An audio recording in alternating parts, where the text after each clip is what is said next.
The moment I opened Clair for the first time, I instantly knew that this game isn't just any game. I mean, I have heard about the game many times because everyone was talking about it. That small indie studio that dropped a banger out of nowhere. I mean, who missed the release of Clair I don't think anyone. But now I finally got to play it after the Game of the Year awards because it sweeped so much and I was like wondering how. And now I'm like halfway through the game and I can say this is one of the best games I have ever played, just being halfway through the game. I had insanely high expectations for this game since it won what, 9 awards or something?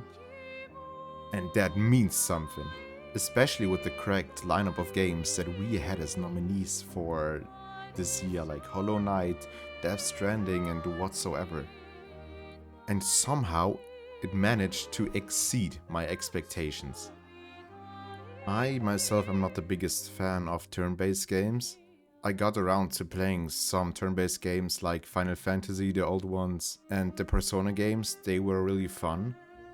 But Claire did something no turn-based did like this. This honestly didn't even feel really like a turn-based. The way they integrated so many mechanics in a turn-based game is absolutely mind-boggling. There is so much to do that it feels like you're under constant pressure and it's always tense. The battles are insanely good and it honestly feels like you're playing just an action game while still maintaining the turn-based gameplay.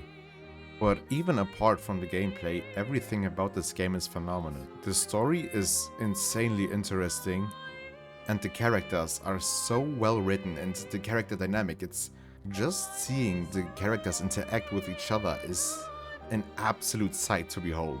I got invested so fast, like I don't think any other game has managed to honestly catch me this fast and build such a connection to the characters from the get-go.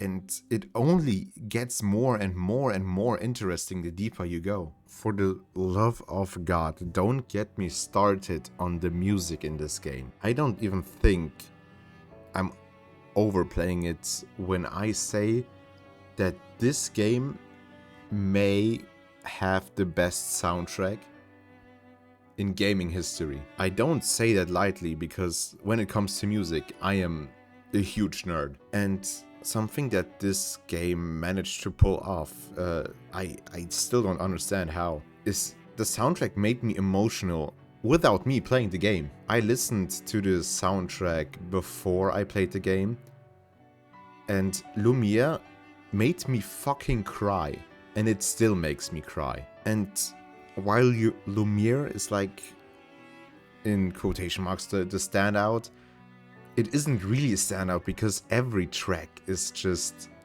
absolutely beautiful and just a pleasure to listen. And I honestly didn't expect to be as emotional as I was when Gustav died. Because like Gustav was only there for the first act.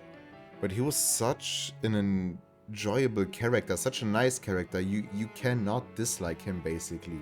And seeing him build his relationship with Mael was such a beautiful experience. And them seeing him vanish like just like that from one second to another was absolutely crazy.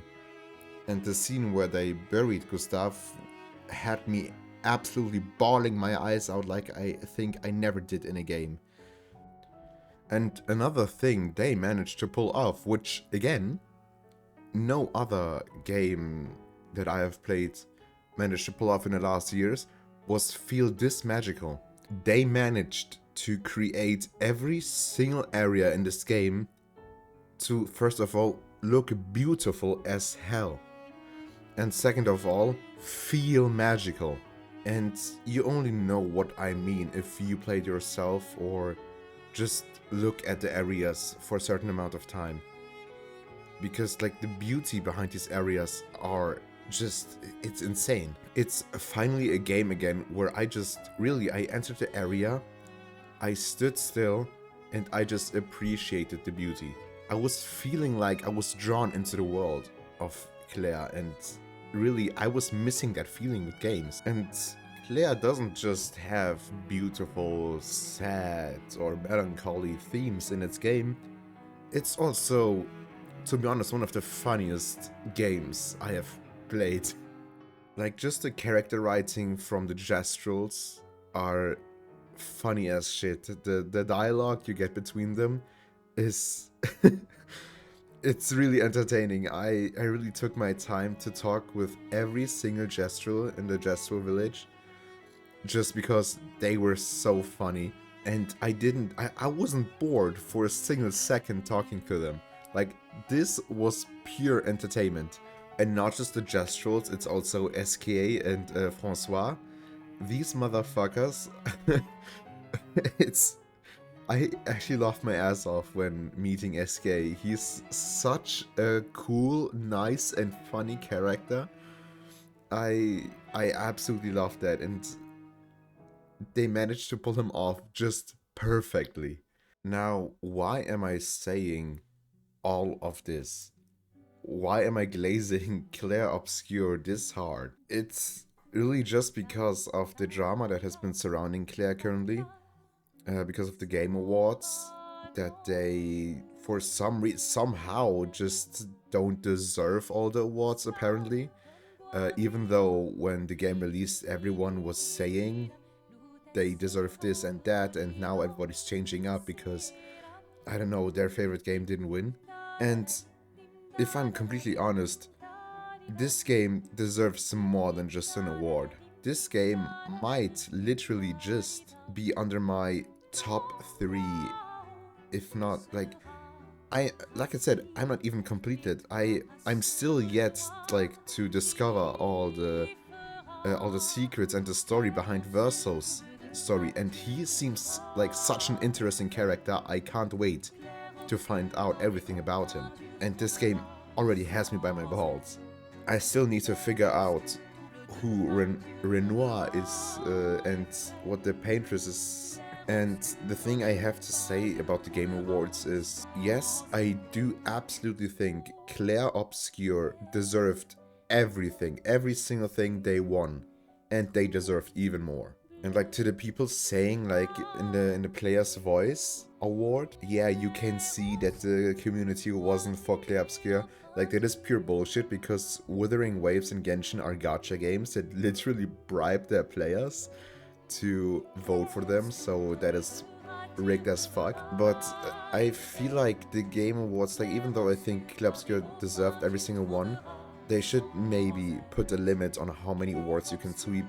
Because even though I love that Clair Obscur sweep, the other games that most definitely deserve the spotlight didn't get one. Because games like Hollow Knight, especially, a game that's crashed multiple game stores, that crashed the Sony Play Store, that crashed Steam, I think only got, what, 1 award, if I'm correct? And that's just crazy, and like, the other games kind of just are there, but aren't really noticed because Clair Obscur was so huge. And Game of the Year is an award show where many people just get to know new games. And drowning these new games because of one single game is like kind of a bummer. I think they definitely should like put a limit of like 2, 3, or 5 nomination categories you can be in, because this year was definitely was kind of an escalation.